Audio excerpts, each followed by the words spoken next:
family. You're my family. Thank you so much. Thank you. What a show. We got to get into it. Have a sit down. Have a sit down. Wow, welcome. Y'all. I'm telling you, y'all are a burst of joy. Not only do y'all have great energy, y'all look good. My goodness. Look at this audience. Okay. So, you know what? The way how amazing y'all look right now, this plays into the show because we all love transformations, right? We evolve in our lives inside and out. We nurture the things that hopefully turn into great things. I've been on this personal evolution for the last few years. I've been learning to cook and become more confident in the kitchen. And I have a cookbook that's a bestseller. So this weekend, so we're live. I just got off the plane this weekend. Me and my co-author, Liz Styling, my bestie, we were in LA. We were the headliners for the LA Times Food Bowl. We're on stage cooking one of the recipes from our cookbook. We then had a meet and greet at Now Serving, all the AKAs that showed up in downtown LA to see us, all the TAM fam members. Everybody, it was so good to be downtown. It was really, really fun. All the way up, thank you, sir. And then, speaking of, I was downtown, and then we went all the way back up, thank you, sir, for that line, to visit KABC, the home of the Tamron Hall show. We hung out with Irene and Mark. So LA was very good to the Tam fam, thank you. And, real quick. This Friday, if you're in Charleston, South Carolina, come and meet me in person. We're going to be at the Blue Bicycle Books, and then I'm going to be at the Food and Wine Classic in Charleston. So let's all just get on the plane and come see. All right, to the show right now. All right, our guests today have been making headlines for transformations. The first guest has touched me in my heart. I was upstairs actually kind of getting teary-eyed, looking at some of the things that he has posted. Actor, comedian, all-around standout star, Lil Rel Howery. It was just 2 months ago that Rel posted this on Instagram. He wrote, "This is my own appreciation post for myself. I've worked really hard on myself the last 5 years, physically, mentally, spiritually, professionally, and personally. This is the best I've ever felt and looked in my whole life. Let me be an example of truly putting the work in." People fell in love with that post.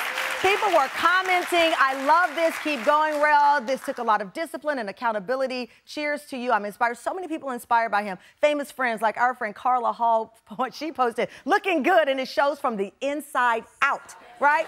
So one of the things I love about Rel, he's got such a strong work ethic. He's a high-level professional. When I saw that he'd gone through this transformation, I DM'd him one day. It was like 2 in the morning. It was some ridiculous time. He instantly responded. So I'm like, "You don't sleep either? Hey!" You know. And I said, come on onto the show because people want to know about this transformation that you've inspired. And there's only one person who can answer our questions. Tam fam, give it up for Lil Rel Howery! Come on out!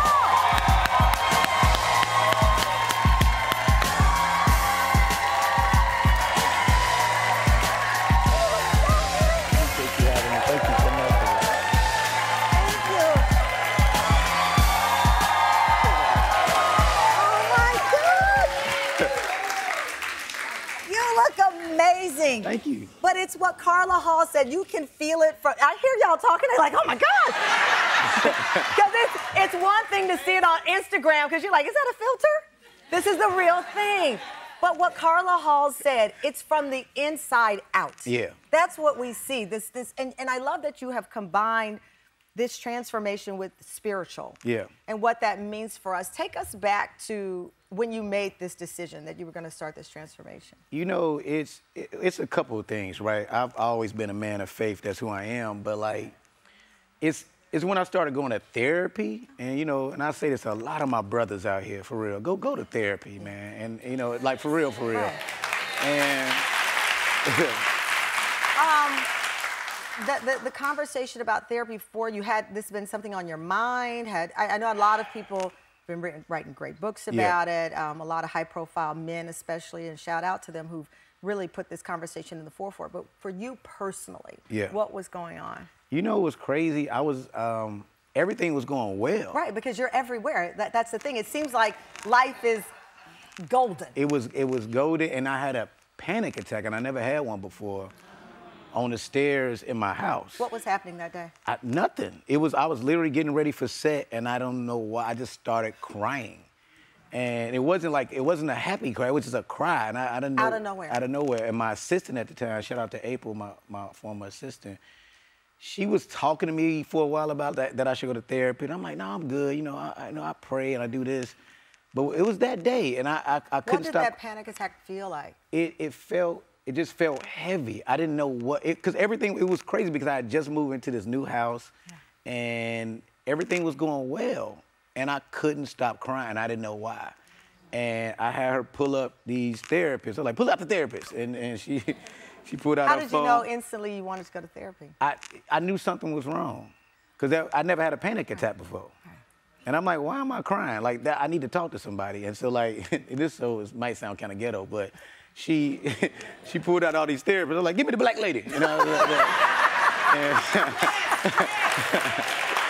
I think everyone understands because you're looking for someone that you hope can identify. It's like, I mean, listen, we understand. I go to doctors and then I'm like, where's the lady? Yeah. I do the same thing. So yeah. And you know, and Dr. Shamina, it was, I don't know what it was about her, and that's who I still talked. I never switched. What was that first visit like? It was weird because at first I wasn't sure what it was gonna be. You know, when I sat down and you know, you sit on the couch for the first time, like, oh, here's the therapy couch, and and I sat there, and it started out as just a casual conversation, and it might have been a sincerity in her eyes or something, and I just started talking. And it started one way, and then it just went into this whole, I didn't realize I had all this stuff I need to get off my chest, actually. And when you go in there vulnerable, because a lot of times I think people go with a game plan of what they're gonna talk about. I didn't have one. I was like, I don't know what this is. So you had no expectation? No, I didn't. You just went in, something telling you or wanting you to be open and vulnerable. Wanted to be open and vulnerable. And then it started diving into like, you know, my mom's death and what that meant. And like if you look at I did a comedy special on HBO, the last one. I talk about it a little bit where I'm like, well, I went to that first therapy session. I actually talk about it where it's like, you know, she asked me a very honest question about like, you know, do I think the wrong parent died? And I was like upset about it. I remember like getting mad at her for her asking me that. Like, why are you asking me that? And then it became a very honest conversation where like, even though I love my dad and my mom was together the whole time, that is what I felt. You know, and I had to be really honest with that. And it wasn't because I didn't love my dad or anything like that. It was just like, nah, I was really close to my mother. And so like, I did a lot of things through comedy and through my career to like bury so much stuff. I wondered about that when I saw the special and you touched on that. I thought, you know, they say that it's funny because it's true. Yeah.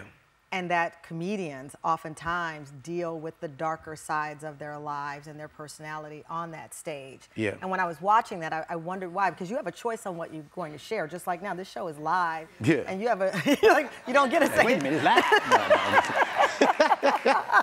So when you're on stage, you have a choice though, because they can edit it out. You can work on material and say, oh gosh, that's going to hurt my dad or that's going to trigger me.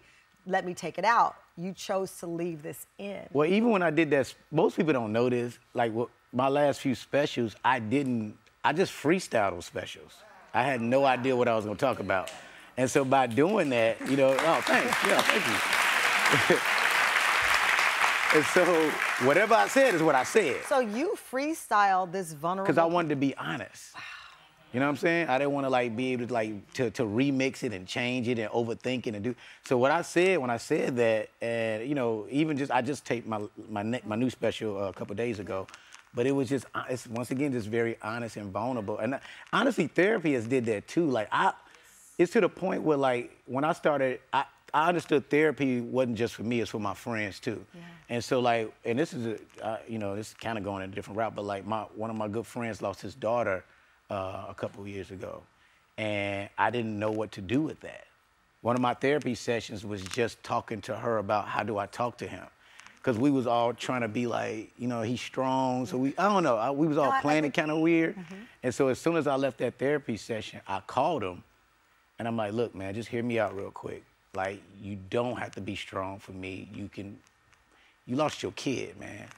So like us asking you to act like you good is weird. Right. You know what I'm saying? So whatever you want to talk to me about, I don't care if you want to just sit on this phone and cry, bro. We ain't got to say no words. I'm here. And that's therapy, you know what I'm saying?